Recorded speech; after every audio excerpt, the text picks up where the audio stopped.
Hey, YouTube, it's live. We're going to let this roll just a little bit before we do our preamble monologue. Get this started. Hope everybody had a good weekend. Hope everybody's ready for the festivities this week. Those that are in the know. People that know what the festivities are know what's coming. I hope everybody's doing good and doing those things necessary. Don't get distracted by the madness that's going out there in the world. So let's just, I'll let it run a little bit. Um, I guess I can him and haw about irrelevant things, but I'll just let it see who can drop in here. Give it a minute or two. Um, if anybody, you never know. People are busy. It's Monday night, right? Everybody's tired, worn out from the. It's dark outside already, so there's nothing to do outside. That's the terriblest thing about this time of year. Get home from work and can't do hardly any work. Definitely a good thing it's not garden season when it's like this. It'd definitely be rough. Have to invest in floodlights and such. But hope everybody's doing good. Yeah. As the title says, reality check time. Right. Last week was a fun week to be on the interwebs, on the Twitter in particular. A little bit on the YouTube I saw. I didn't watch a whole lot of the YouTube, but the Virginia election like caught everybody off guard. And then there was a New Jersey race that everybody was kind of raising their eyebrows about, and it's like almost like there was a glimmer of hope.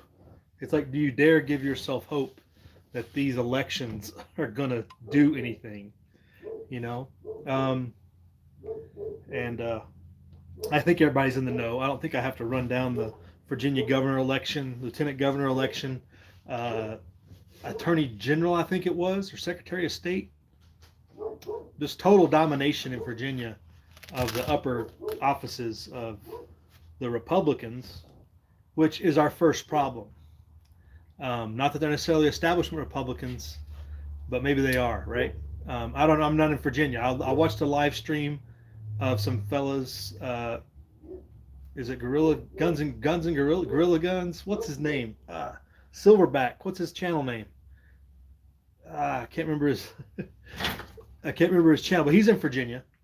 And I watched. There was a GIA guy on there, and I watched some of their live stream when the election was going on, and they were just commenting about it. Um, and I was even impressed. Like they lieutenant governor is a Marine woman. She got elected lieutenant governor. That was like, hey, she campaigned with a picture of her holding an M4 or AR-15, I guess you'd say. Um, so very pro uh, arming yourself, defending yourself type of individual. So that was all like positive stuff. It was all like, hey, you got rid of McAuliffe, you got rid of the Clinton machine, like all these positives, right? All this stuff going in the right direction. And then you just got to take a step back and go, what did they really campaign on? What did they really address? What are the real issues they're going to be able to try to fix? They were running a lot on the education issue because McAuliffe basically said your kids didn't belong to you. Um, so initially, you'd think at least they're in the camp of, hey, the state does not control your kids, right? Um, so I guess that would include all these supposed mandates, right? That they don't control the ability to do that. I think that bleeds over, but I didn't hear a lot of that. But I would imagine that was the train of thought. But ultimately, Virginia's one state. I didn't hear one discussion of Virginia seceding and doing its own thing. I didn't hear one recommendation that Virginia nullify all this unconstitutional stuff that's coming out. I didn't hear that stuff. Maybe it was there, but I didn't hear it. And that's the big thing. Unless these people that are running and getting elected are going to nullify in word and physically the oppressive nature of the federal government, it doesn't matter. It doesn't go. It doesn't matter what is elected. They have to be willing to stand up and fight back, because they're the ones that have the power to fight back, actually, legitimately, physically. Like when they come for you for an individual, that's such small potatoes. There has to be leadership, right? As leadership, because everybody we've talked about here for a long, long time. Nobody wants to step out of line. Nobody wants to take the hit or be the first sacrificial lamb, if you will, or nobody wants to be the one get out of their comfort zone, right? If you will, it has to be a group effort in a lot of ways. Lone wolves don't get anything accomplished. They're easily demonized, easily isolated, easily mitigated in their actions. It takes something at that level, whether it's state or local. We've seen the sheriffs that have said things, but what's the action? What's the action? Actual put it in place to mitigate and fight back, right?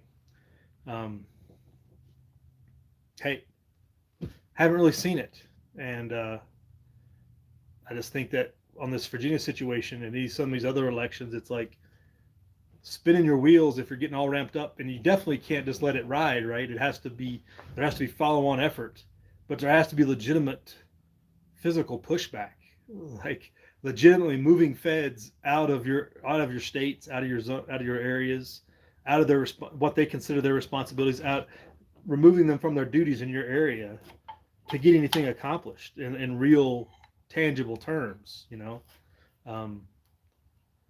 To say you're just going to elect somebody and things go status quo is not gonna. It doesn't do anything. It does. It's is it unwritten? What's the word for it? There's probably a better word for it, but it's like years ago. I mean, I always think about what's going on here. Years ago, Nevada rewrote their constitution about public land, and that was Nevada land, and they never followed through with it. They never enforced it. They never took actual ownership. When 2014 rolled around, everybody pointed right to that. The Nevada people and the legislature had all amended the Nevada Constitution to take care of that misstep from 1865, where they wrote the Constitution illegitimately, in my mind, because if the state doesn't own their land, then they're not a state. You're not on equal footing with the other states. The Eastern bankers still control everything. But they rewrote it and enacted it, and they never followed through and did it. They didn't kick the BLM out. They didn't kick the Forest Service out.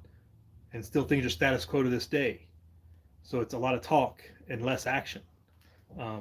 Until you enforce things like that, decrees, rules, laws, whatever, it doesn't matter. I don't know what's going to happen in Virginia and these other places, but the places that nullify Second Amendment concerns, federal infringements, I'm not sure what the follow through is on a lot of that.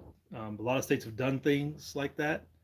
The nullification of these mandates is a mandatory. If your state isn't doing that, or at the local level is not nullifying mandates, you're working behind enemy lines.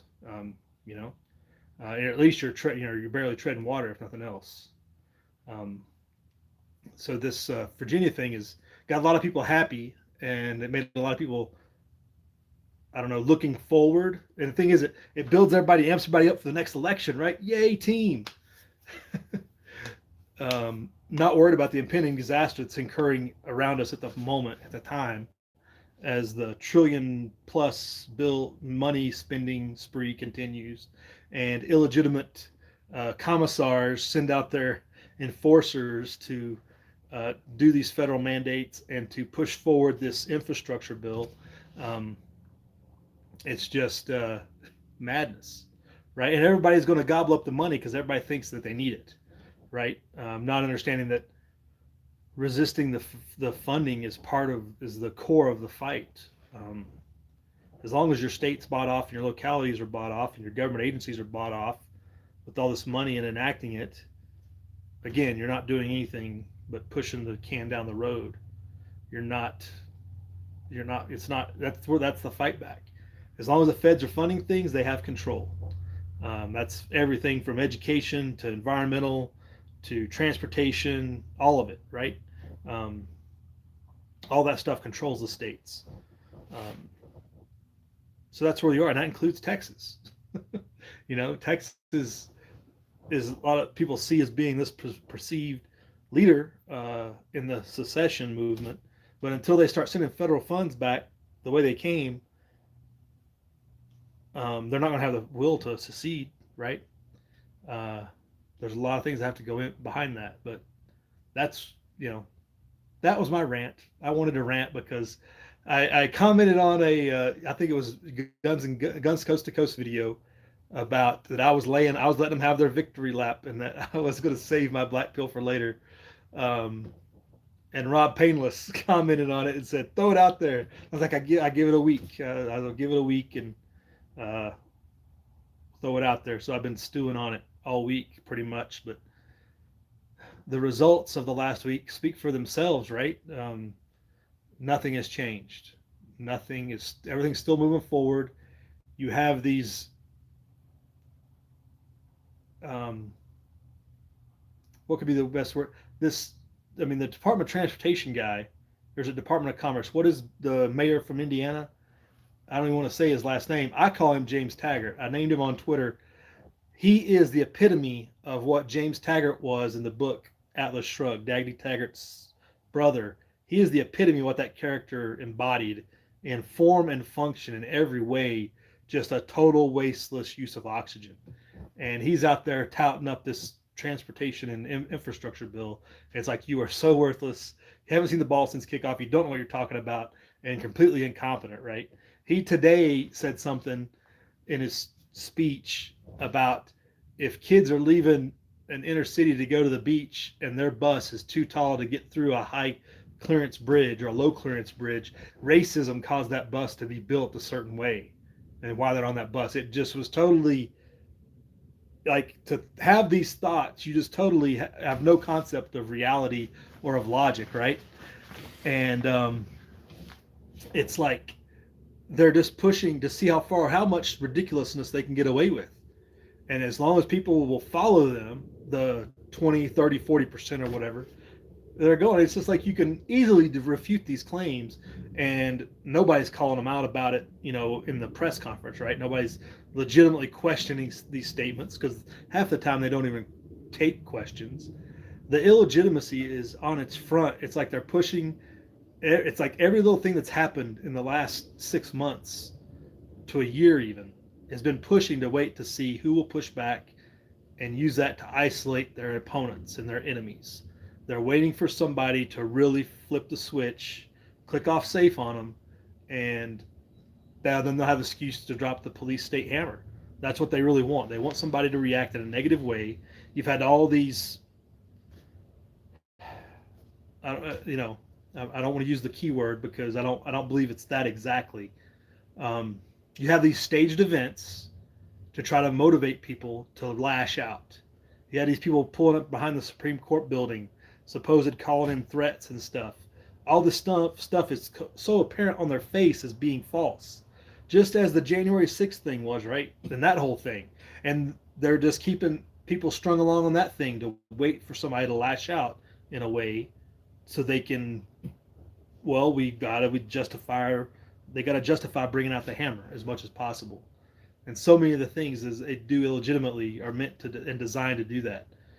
That people like me and you, and if you look a certain way and have a certain way of thinking, you're the enemy of the state, which we are the enemy of the state. But they want to classify you as the enemy of the people. They still want to frame it as in, these people are so dangerous to the other normal supposed majority over here, without the framing that we all know, the true framing. It's all of us against the state, right? It's all of us against the infrastructure and the hierarchy, if you will. So they control the narrative continually, and it's an ongoing thing. So if you took a victory lap, congratulations, Virginia. You got your governor. Hopefully you can put him to work and make him do something real. Until something real comes out of it, I believe it when I see it. And real means all those things I just talked about. The funding, the actual real nullification of edicts and mandates, which some states have done to a certain degree on the mandate side, but it's the other federal stuff. Up and down the board, like we talked about, the money, and the money drives the train and controls everything, because every one of our governments is infested with people who are tried and true believers of the Red Party.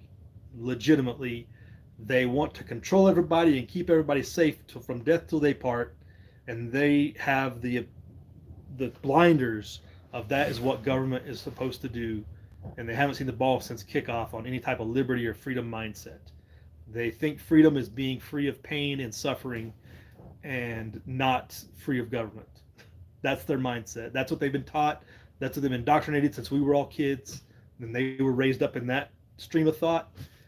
And, those are your teachers that are teaching the critical race theory stuff, that are raised in the universities, and they come up through the education system over to the business people who are raised in certain types of business practices and economics, and the lawyers in particular. We could harp on the lawyers all day and the way they think and the way they go off. I'll let Bikes and Bullets do that if he's joined us. Bikes and Bullets, all about how the way lawyers and the law works, especially the color of law and entrapment and all that other stuff, especially when it comes into respect to your freedom and in dealing with liberty, right? Because unless you've infringed on somebody else's freedom and liberty, you have no cause to detain me. I have not harmed anybody or anybody's property. There's no reason for detention. But yet we have a litany of laws written and enacted and enforced that cause friction and problems between the populace and the controllers, the government. And if you just want more of examples, read Animal Farm and see if we're not there yet. How are we not in the middle of, we're in that cross section. If you've seen the meme, it's got the cross section of all the famous dystopian books, 1984, Animal Farm, Brave New World, all those, and you're in the middle of that Venn diagram, right? You're in the middle of that because they're all crossing over. They're all overlapping right now in all this big government, big tech, overbearing police state. It's all there. It's in front of everybody's eyes, and only a few people see it. And people are busy trying to get by and pay the bills and feed themselves. They're too busy to look into that, and the education system's not taught any of that stuff in so long, and they taught it in a frame of reference so much different than the reality that they don't look at it that way. So that's my rant, folks. Keep your blue pills handy, or black pills handy. What am I saying? Blue. Keep your black pills handy because they're going to continue to get distributed until something really happens. I guess you'd say that there's nothing getting better anytime soon. It doesn't look like. So let me go through the comments. Just recognize everybody. I saw Mule check in. Uman was first with us. Warsaw Patriot, good evening. Alicia, saw Alicia earlier on her chat. What's going on? JJ McKay, what's going on up in the Great White North? Stan Ulch is also in the Great White North, has joined us. Die Bullfrog, what's up, Uncle Al? Good to see everybody chat. Wes S, what is up? Is it Cheeto flavored? What's up? You just got to swallow it so quick, Wes, you don't taste it. It's the key. That's the very key to the whole thing. Don't just swallow it and take it because you need it. Hey, what's up, HRM? How you doing? Haven't seen you in a minute. Good to see you. And now, you know what, HRM? I was thinking about you in my last live stream I did. I was thinking about people with practical mechanical skills, and I was thinking about the video you did after the hurricane. We had the generator and everything kicked off and just taking care of business. And I couldn't remember your channel name. I was sitting there spinning, and now you checked in. It's good to see you. Everybody checking in. Joe Primal, what's going on? Guns Coast to Coast checked in. But we are outvoted, Guns, as we've said many times. Right on. We're not wrong, just outvoted. And everybody still think voting matters. Until people realize that being outvoted is not what determines your freedom. Until people fight back against that, we're really in bad shape, right? As long as people think being outvoted can infringe on your freedom, that's another ship that's, sailed. How do you recover that, Yeah, that's one aspect, right, Wes? Wes, were you moving on to your new property? I know I saw a video a while back that you did a walk of it, and I didn't really get to see much after that, but I have to catch up on you, see what's going on over there. Barratry, there you go, JJ. That's what Bikes and Bullets always talks about, the Barratry.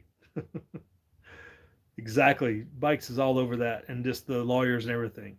Chipper 66, good evening. Diorce, what's going on? The Giver, Diorce's personal piece of dystopian literature. I don't think I've heard of that, Diorce. I'll have to look that up.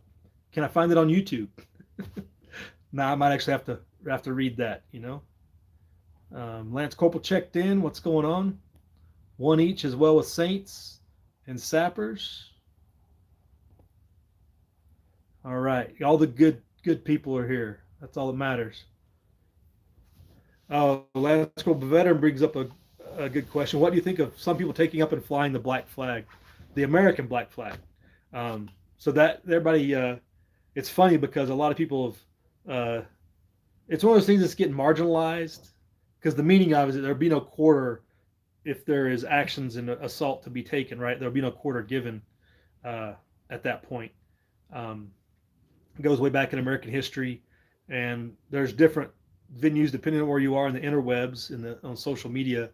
Of course, they're trying to tie it to the Boogaloo movement. They're trying to tie it to the anarchist movement.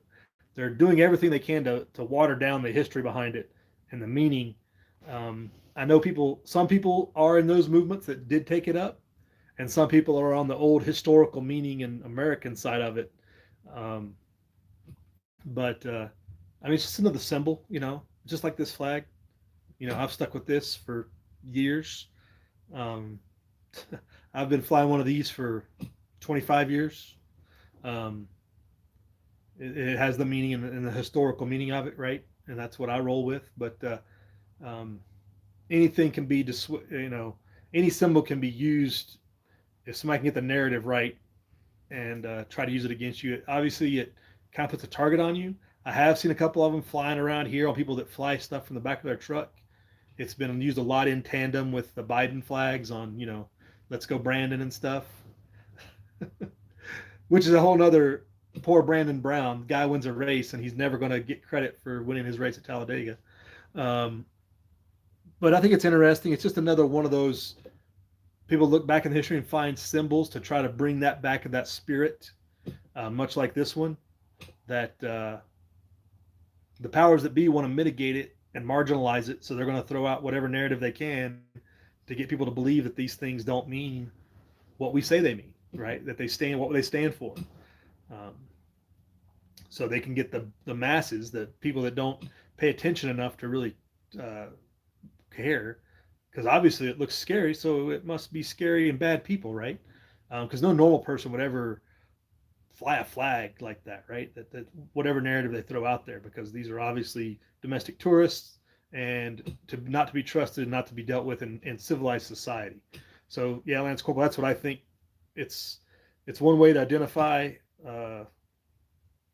yourselves and throw your voice out there, but it's also at this point anything like that, anything that gets any traction is automatically going to be infiltrated, right? Somebody's going to go out there and get paid off by a Fed to be an infiltrator and be an informant, and they're going to fly that to try to gauge the temperature of the local area.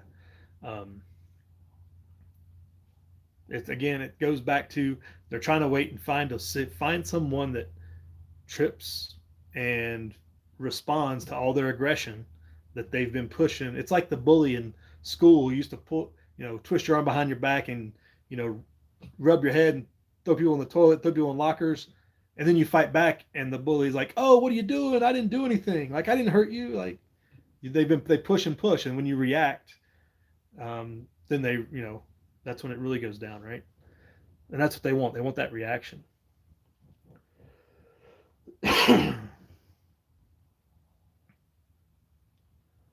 Let's say Walter Davis, what's up? People talking about getting food, always stocking up on the food. I mean, it don't stop. Still the stories about supply shortages going around. It seems to be incremental and in waves. It seems to be more like ordering problems at this point in certain areas, and it goes in waves. Like shells will be good and bad, but from what I've seen, it's not like there's a total breakdown. We're definitely not at total breakdown level, but I think like what a lot of people have pointed out is we're still 6 to 12 weeks away from the full effect of what was setting off coast for so long. depending on what it is and what the goods and services are coming out of that, like the effects will get pushed further and further down the line. Uh, but they get closer and closer and more real all the time. But that's why you do your own prep and do your own preparedness and all the things that we've been talking about for things like that. But it's all tied into the greater picture of the greater, as we talked about in the last chat, the greater, bigger economic collapse of the system. The Delaware Patriot has arrived. What is up? Good to see you, Matt. Lance Corporal veteran saw somebody fly in a neighborhood in a very liberal area. Is that right?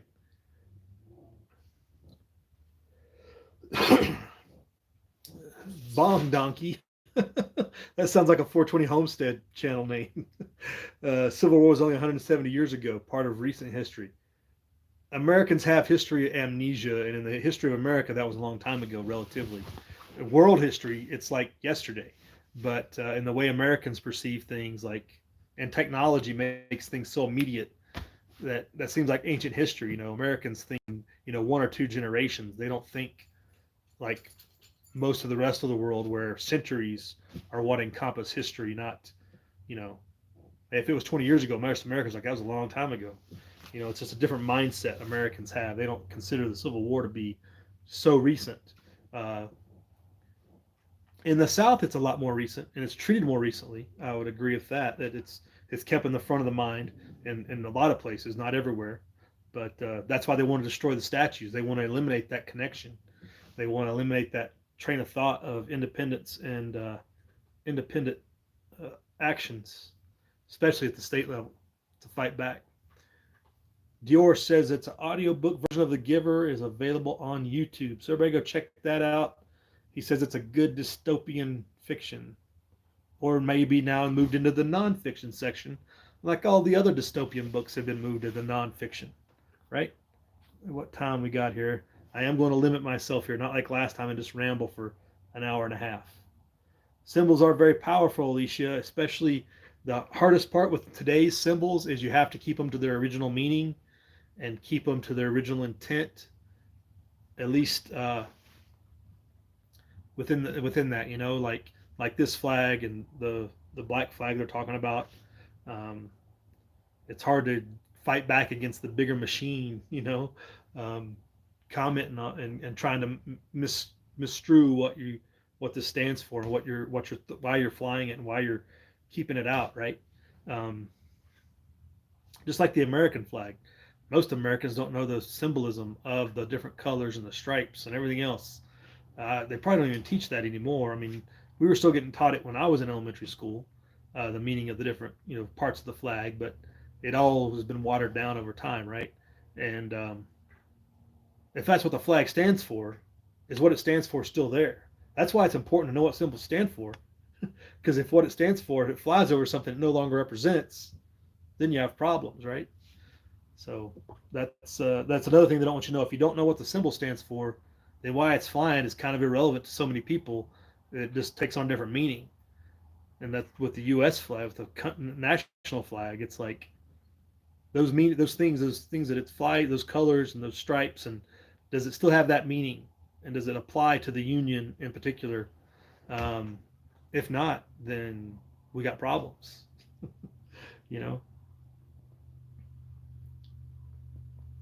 There was a Salon article, it looks like, about the black flag, says Lance Corporal veteran. The FBI is everywhere. It's indeed. They'll float. Domestic tourists float, right? Right, guns. And if they go to the bottom, they weren't a domestic tourist, and hey, but they're dead. So, right, that's literally like at the level we're at is like the insanity.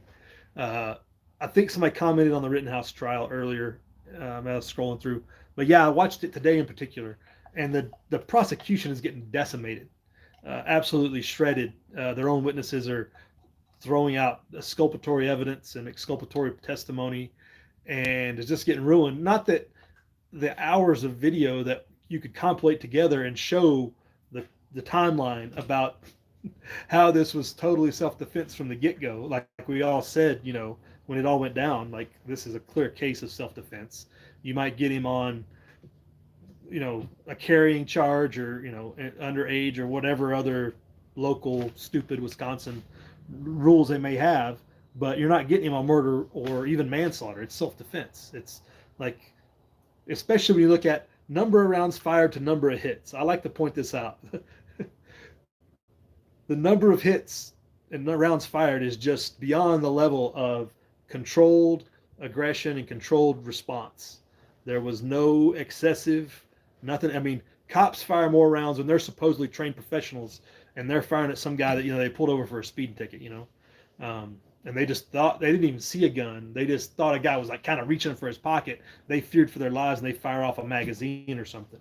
So, I mean, if you're the defense, you could throw out that stuff and be like, this guy was totally in control of, his of being, and had a gauged, controlled response. And they kind of laid that out there today in talking, because the prosecution brought out the guy with the Glock, and they brought out and took him step by step after the prosecution had done their questioning, and the defense goes up there, and you did this and you did that, and then you had your hands up and he didn't shoot you, right? And then you reached for your gun and you had the gun out, and then he shot you. Wow. And you were stepping towards him, and they like laid this all out, and it was just like dead to rights. Like, the dude deserved to get shot. And he said so right there on the stand, basically. Yeah, I deserved it because I did all these steps, in one after the other, where I wasn't not a threat to being a threat, and then I got waxed. We talked about last year. It was clearly, I don't know if the defense is going to bring any experts in, but any gun training expert or anybody that has studied self-defensive gun situations, clearly Kyle was focused on the gun because he shot the arm that had the gun. So he was focused on the threat. He eliminated the threat. That's what he was focused on. Even though you get a higher level of training, you go back to center mass and focus on the body, but he was focused on the gun, and that's what he shot at. And it's a clear case of that. And if they are able to explain that step by step, how that happens in so many cases, that somebody focuses in on the threat of the weapon, that's another ding in the column for Kyle, right? Like, walking as a free man with probably some fines. They'll probably get into some stupid Wisconsin law, but yeah. Let me catch up on the chat again. Everybody checking in. Alicia's ordering from Disney. That's sad. Christmas already. That's crazy.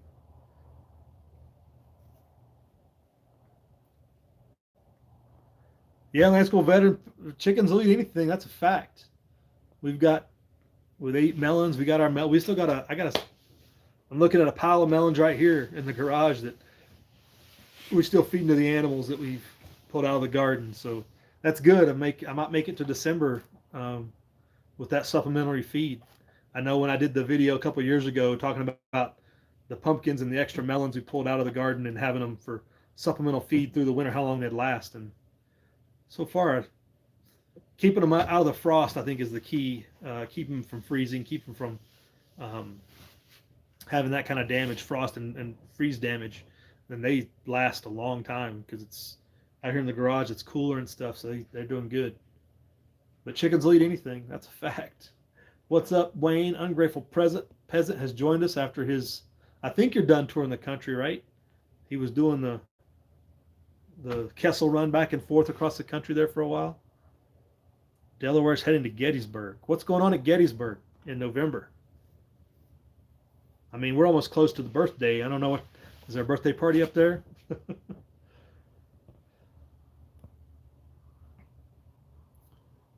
Yeah, HRM, we are blackmailed. We're blackmailed by the Federal Reserve Bank. And that's the biggest black pill you want to throw on somebody, is just the control and dependency that the Federal Reserve Bank throws down on the government.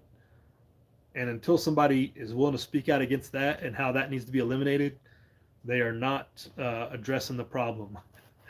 Like all the different talks about inflation and the $1 trillion spending bills and workers' pay, all of it goes back to the Federal Reserve Bank. And anybody who's not starting that as our baseline, the Federal Reserve Bank is the problem and central banking is the problem, they're missing the ball since kickoff. There are no governmental policy decision solutions. Until you get rid of central and inflationary money, it's not going to matter. So, you know, Dixie's digging in, says Saints. Appalachian, that's where it's at, from what from what I've seen. But yeah, the majority of Dixie is concerned. But again, it goes back, Saints, to all the big cities are compromised. All the big cities are in dire straits. You know, through everywhere. Austin, Charlotte, Raleigh, Richmond, Tallahassee. Maybe not Tallahassee so much. Tampa Bay, Miami, Atlanta, obviously. Like, list them all. Look, all the supposed old, stalwarts of the South. The cities are compromised. They're going to be disaster areas. Joe Johnson, welcome to the chat. Have I ever seen the video interview on YouTube with David Dodge? No, I have not. I'm not familiar with that. I'm talking about the 13th Amendment. David Dodge. I'm going to have to look that up. There he is. Bikes and Bullets has arrived. And drink lots of water with your black pills, right? Like I said, you got to take them quick, Bike, so just watch it down. No taste it. Don't try to, definitely don't chew it up. It'll taste terrible. But I was talking about Barratry, and you need to talk about Barratry again, Bikes, because how that, all the different levels of problems that we have, that until these people that supposedly won the elections, until they address these problems, like it's ineffectual. It's just switching one side for the other and keeping the sides divided and all that other stuff. But the Barratry is your wheelhouse. Let's catch up here. How long ago was that? How far behind am I this time? I'm 10 minutes behind in the chat. I always get too far behind. You guys just comment too much. No, that's not possible. Right? Yeah, the bicep, the unicep. Oh, yeah. Yeah, Bikes missed about 10 minutes ago. Oman says another black pill. It may not be going as well as we think. Talking about the jury trial. Yeah, I mean, that's always a reality. It's like, look at the state you're in. So far, though, they have admitted a lot of stuff into evidence and a lot of testimony on the stand. So really, the jury would have to be totally out to lunch not to see that this is a self-defense case, right? Because anybody, I mean, you see a kid get hit over the head on the skateboard, knocked to the ground, drop kicked, and then approach with a Glock and he shoots a guy, and you're going to say he was the aggressor? Like, that doesn't, I don't know even, I mean, it only takes one person on the jury to say not guilty and not convict, and it's over, right? As long as one person has that reasonable doubt, I don't see how that doesn't happen. As long as somebody can hold up the question to go, there's tons of doubt here. There's no way they proved their case, right? So, Uman, I mean, I guess what you say is the ultimate black pill, or another black pill, as you said, but level of intelligence and leanings, yes, is important, but it only takes one, and Kyle will be in good shape. Yeah, right, Stan. It's like what's the Beetlejuice? You say Barratry 3 times and Bike shows up,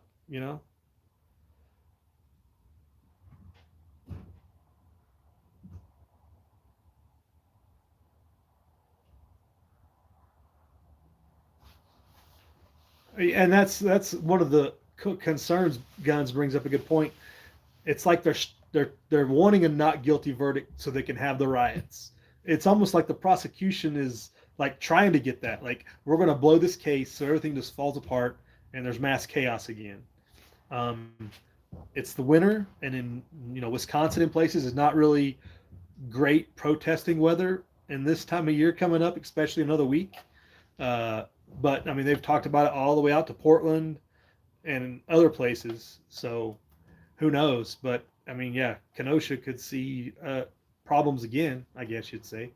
But again, it's like they're antagonizing people so they can roll out that police state more and more police state, because we got to protect these two groups of people from each other. You don't need to be protected from us. We're the good guys, right? 1980 it goes back to the Animal Farm, and the thin blue line is the Dobermans, right?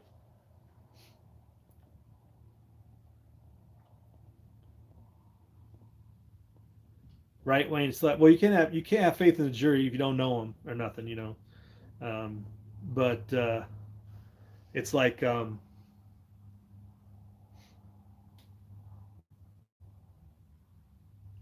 I just lost my train of thought. What was that? Yeah, and no faith in the jury. Again, all it takes is one, you know, and that's the reliance that the defense is only going after one juror. So hopefully, I don't know. We'll see if they even there's talk about that they don't even won't even move forward, that the whole thing can be dismissed before the defense presents, because it's such a disaster, train wreck for the prosecution to this point, which can, you know, be hopeful, right? Yeah, there you go, JJ. The detective, the prosecutor, the detective is the son of the mayor, if I'm not mistaken.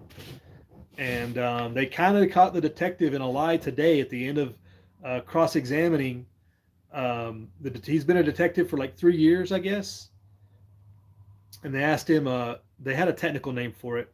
Dang, I can't remember what it was. But basically, the impact of powder burns and everything. They stippling. They call it stippling when you get the blast from the firearm into your skin and into the person, right? So obviously the closer you are, the more stippling you get. And he had made a statement. He looked when Kyle had shot Rosenbaum. He looked to be 10 feet away, and then they went through the coroner's report, and was there stippling present? Yes, there was, and so that infers that he was a lot closer than that to get that uh, muzzle blast onto him. So that was interesting. Like, to catch him in that, he's trying to weasel out of some of his testimony, or is discrediting his testimony, really, any type of professional credibility, and putting that in question in the jury's mind. Like, this guy doesn't really know what he's talking about. So I don't know if they'll get into that when they get into present their case as well. War Drums checks in. What's going on? All right. Right, ungrateful. Yeah, they were talking about the dismissal today. I was watching a channel of a bunch of lawyers talking about how easily the judge uh, can throw this out at this point, because the prosecution has already failed to make their case. They haven't even overcome. Not. It's not that they're addressing reasonable doubt. They're not addressed. They haven't even proved that there was any assault. You know, they can't even get past the self defense case. You know, so it's like they can't prove the charges at all. Walter's going to go for a road trip. You might have to stay put and defend your area, Walter. Joe, what eats the pumpkins beside chickens? Pigs will eat anything too. Let's don't forget that, Joe. Pigs love pumpkins. Pigs love pumpkins and watermelon and anything else. But the watermelons, uh, yeah, the chickens, other birds all eat the watermelons, and all that, and the goats and other critters, right, JJ? Yeah, the goats too. We don't feed them so much to the goats, but they'll chow down on them if you give them a cup, a little bit. They don't need quite that type of supplementation. No reason to go to Gettysburg, just less tourists, and go check it out. All right. Sounds like a plan, Delaware. Oh, Guns, you're not in the St. Kyle bandwagon? St. Kyle Rittenhouse will visit you and bless you if you say St. What was it? What's that meme say? I don't know. I like it.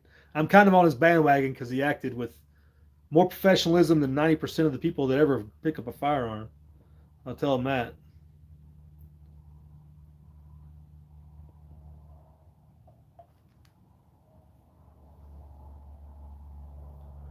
Diorce, you went to Gettysburg back in 2017? Yeah, Delaware was there too, Diorce. You probably could have run across him.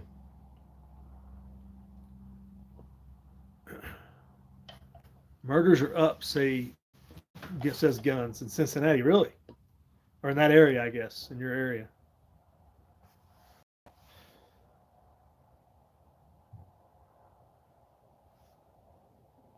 All right, let me just continue to try to catch up.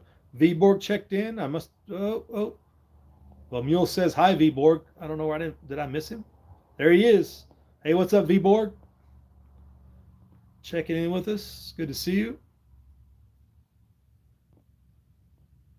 Murder's up 15%, says Guns. That's crazy. There's a cat. What? I got a stalker back here. We have Animal Acts. You got to remember, this is an all-encompassing channel. We do all things here. We have Animal Acts. We can do it all.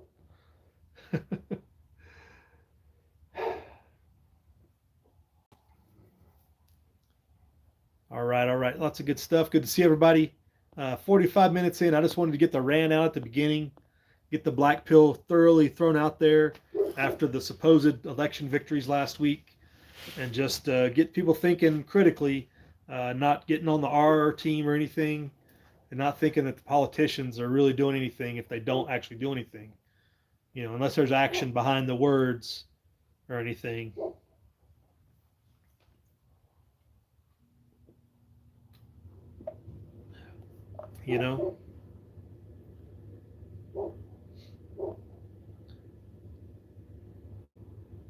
Yeah, right, Jado. JJ. Kyle was definitely cleaning up the environment.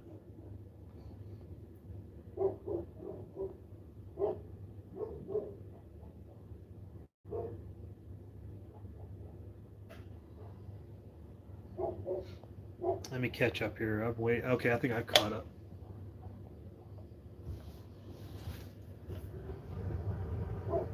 Oh, the Kenosha hat trick lowers. Right, M Long. Oh, M Long showed up. Right on. Where did he go? M Long is with us. What's up, M Long? Good to see you. All right, we got everybody checked in. But hope everybody's doing good. Again, there's no time like the present to prep hard. Do what you can with what you got. Definitely make in all your provisions and prepare for winter. It's about all you can say about that. It's no reason to think things are going to get better. Somebody else was talking about that earlier last week too. There is no indication things are going to get better before they get worse. It's a continued downhill slide. Between the spending and the mandates and the economy, all the things wrapped up into one, all the different things on the radar. There's no reason to think that prepping is not a good idea. It's just one thing after the other pops up every day to be like, yep, okay, maybe you want to look at buying a certain type of food or a certain thing, fuel prices, things like that, finding alternatives to fuel, finding alternatives to needing those things. And what Wardroom was brought up, and Mule threw it out there. Was it last Thursday?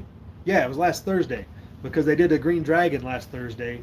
But earlier in the day, Mule had tweeted out an old Green Dragon chat we did back in 2014. It was in January, so it was before Bundy and everything, back when the Green Dragon was really rolling. And we specifically talked about the pandemic and the implications, and basically said the pandemic is the easiest way for the government to control the populace, with whatever is made up or not. It's the easiest way to hoodwink everybody and take people's freedom from them. And it was just all laid out there in the chat. I was kind of shocked at how over the target we were about that in that discussion. And I was like, oh my goodness. I wish I'd remembered more of that last year. We could have replayed it back, at the beginning of 2020 and been like, hey, look over here. We're talking about the thing that's going on right now, because it's definitely here. That's all they did was use the pandemic to take away freedom. Use it as cover for an agenda. There you go. That's cool, veteran. Put that rice in buckets. You're golden. All right, folks. I'm going to check out. I got things to do, things to move about. I still haven't had dinner yet, so we're going to get something to eat, I think. And food is the easiest way to control the population. Right? Starvation's a key one. If you can't cut off their water, starve them. You can't make it obvious though these days, right? But they'll find that's definitely part of the target, right? Is to find a way to get people to blame it on somebody other than the government and everything, right? Find it again. They want the people to fight amongst each other instead of looking up and being like, "There's our problem." So, hey, Jay Sparks checking in. What's up? Good to see you, Jay Sparks. Hope you're doing well. Hope you are bunkered in wherever you are. But y'all have a good night. Prep hard, live free.